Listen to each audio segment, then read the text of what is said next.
Hello friends, welcome to my channel learn with Reshu. आपका मेरे channel learn with Reshu में स्वागत है। तो आज मैं बहुत दिनों के बाद सोचा कि कुछ ऐसा वीडियो डालूं जिसमें मैं थोड़ा आपको ये बताऊं कि ऐसे प्रोग्रामिंग तो हम हमेशा सीख ही सकते हैं किसी यूट्यूब से और यूडेमी और ऐसी कई सारी वेबसाइट्स हैं जो आपको प्रोग्रामिंग सिखाती है। लेकिन जो रियल टाइम सिस्टम में काम होता है, जो कंपनीज में काम होता है, जो आप फील्ड पे जाके जो काम करते हो एक्चुअल में एज अ सॉफ्टवेयर प्रोग्रामर, वो और जो आप सीखते हो वो उसमें कितना डिफरेंस है और कितना आपको सीखना चाहिए कि आप जब कंपनी में जाओ तो एज ए न्यू कमर जाओ बट फिर भी आपको एक्सपीरियंस हो। वो चीज मैं आपको बताऊंगी कि कैसे आप कर सकते हो। तो सबसे छोटी सी बात यह है कि जब सिंपल सा कॉन्सेप्ट है कि जो आप बुक्स पढ़ते हो स्कूल में या कॉलेज में या यूनिवर्सिटी में, वो बुक्स जब आप रियल टाइम सिस्टम में काम करते हो तो वो उससे बिल्कुल टोटली डिफरेंट होता है। और इसीलिए जब एक्सपीरियंस हो जाता है तो हमें ज्यादा पैसे भी मिलते हैं और न्यू कमर्स को कम पैसे मिलते हैं। वो इसीलिए मिलते हैं क्योंकि जैसे जैसे हम किसी कंपनी में या किसी फील्ड में आगे बढ़ते जाते हैं, हम ज्यादा सालों तक उसमें काम करते हैं तो हम सीखते हैं। और वो कैसे सीखते हैं, जैसे फॉर एग्जाम्पल कोई एक ऐसा सिस्टम है जहां पर आप एज ए न्यू कमर गए हो, लेकिन वो सिस्टम जो है वो कई सालों से बना हुआ है, तो जाहिर सी बात है कि वो सिस्टम में आपको स्क्रैच से तो कुछ बनाना नहीं पड़ेगा। हाँ, हो सकता है कि कुछ नई फंक्शनैलिटी ऐड करने के लिए आपको थोड़ा बहुत स्क्रैच से बनाना पड़े, या फिर अगर वो सिस्टम किसी नई टेक्नोलॉजी में अपग्रेड करने की जरूरत है तो आपको स्क्रैच से कुछ बनाना पड़े। But most of the cases में आपको बने बनाए सिस्टम में ही काम करने के लिए जाना पड़ता है। तो वहां पर आप कैसे अपने आप को एज ए एक्सपीरियंस बंदे की तरह प्लेस कर सकते हो, उसके लिए आपको प्रोग्रामिंग सीखते समय ये सीखना चाहिए कि कैसे हम प्रॉब्लम्स को ढूंढते हैं प्रोजेक्ट में। तो उसके लिए आपको सबसे पहले ये पता होना चाहिए कि प्रॉब्लम्स आती कैसे है। जब आप कोडिंग करोगे, प्रैक्टिस करोगे तो उससे ज्यादा ज्यादा एरर बनेगी, और जब एरर्स आएंगी तो वो आपके लिए प्लस पॉइंट है, क्योंकि जब आप एरर्स आएंगी तो आपको पता होगा कि ऐसा करने से एरर आती है।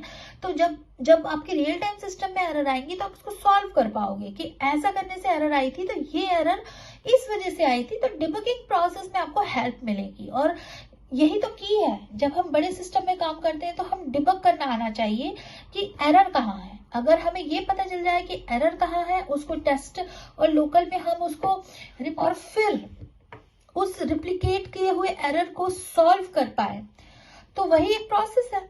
वही उसी एक्सपीरियंस का पैसा मिलता है। जिसे वो चीज आती है वो पैसा कमाता है। तो आपको क्या सीखना है, आपको बेसिक्स तो सीखना है कि कैसे हम क्लासेस बनाते हैं, इंटरफेसेस बनाते हैं, क्या कॉन्सेप्ट होते हैं, क्या आर्किटेक्चर होता है, क्या फ्रेमवर्क्स होते हैं, चाहे वो जावा हो, चाहे .NET हो, चाहे कोई भी फ्रंट एंड टेक्नोलॉजी हो, चाहे कोई भी बैक एंड टेक्नोलॉजी हो, कुछ भी हो। आपको जो है ये तो पता है कि कैसे काम करता है, लेकिन उस चीज का सोल्यूशन क्या है ये भी पता है। लेकिन उसको डिबग करना, ये पता लगाना कि वो एरर जो आई है या हमें जो ऐड करना है या जो हमें फंक्शनैलिटी ऐड करनी है हमारे बने बनाए सिस्टम में, वो कैसे ऐड करनी है, और यही ट्रिक है। ठीक है ना। तो मैं आपसे यही बोलना चाहूंगी इस छोटे से वीडियो में कि आप ये सीखिए। और ये कैसे सीखेंगे, ये भी बहुत बड़ी बात है। देखिए, ये आप तभी सीख सकते हो, और सब कहते हैं कि जॉब नहीं दोगे तो फिर एक्सपीरियंस कैसे आएगा। एक्सपीरियंस आएगा आपको, सबसे पहली बात तो आपको गोल डिसाइड करना है 10th 12th क्लास से ही, कि अगर कोई बच्चे जो यहाँ पर 12th या 10th क्लास का बच्चा मेरा वीडियो देख रहा है तो उसको मैं यही सजेशन दूंगी कि आप अभी से गोल बनाओ कि आपको सॉफ्टवेयर डेवलपमेंट फील्ड में जाना है। और आजकल तो क्लासेस भी बहुत छोटे उम्र के बच्चों से स्टार्ट हो गई हैं। ठीक है ना। तो आपको तभी से गोल बनाना है और तभी से थोड़ा थोड़ा सीखना शुरू करना है।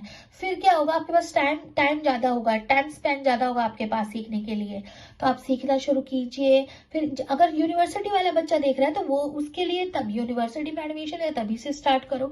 जितना ज्यादा लंबा समय तक आप प्रैक्टिस करोगे, छोटे छोटे प्रोजेक्ट्स बनाओगे, अपने आप से कोई गोल डिसाइड करो कि अरे मुझे ये वेबसाइट बनानी है, इस वेबसाइट में मैं ये फंक्शनैलिटी ऐड करूंगा, तो ऐसे बटन्स क्रिएट करेंगे, ऐसे लिस्ट होगी, ऐसे पेज में डेटा व्यू होगा, ऐसे उसकी साइड बार होगी, ऐसी मेन्यू बार होगी।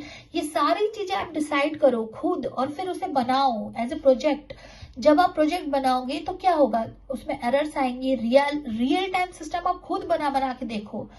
और वो तभी होगा जब आपके पास टाइम होगा, प्रैक्टिस करोगे। आप प्रैक्टिस करोगे तो ही आप सीख पाओगे, तभी एक्सपीरियंस भी आएगा और तभी आप एक्सपीरियंस बंदों के बराबर का इनकम कर पाओगे। तो मेरा सिंपल और सजेशन यही है कि practice makes a man perfect. आपको प्रैक्टिस करनी चाहिए, जितना चाहे हो सके उतनी ज्यादा प्रोजेक्ट्स, छोटे छोटे प्रोजेक्ट्स बनाने की कोशिश करो। जो कॉन्सेप्ट सीखा है उसको बनाओ, तुरंत उसकी प्रैक्टिस करो, ना कि सिर्फ पढ़ लिया और हो गया, नहीं ऐसा नहीं, उसकी प्रैक्टिस करो। ठीक है, थैंक यू, बाय बाय।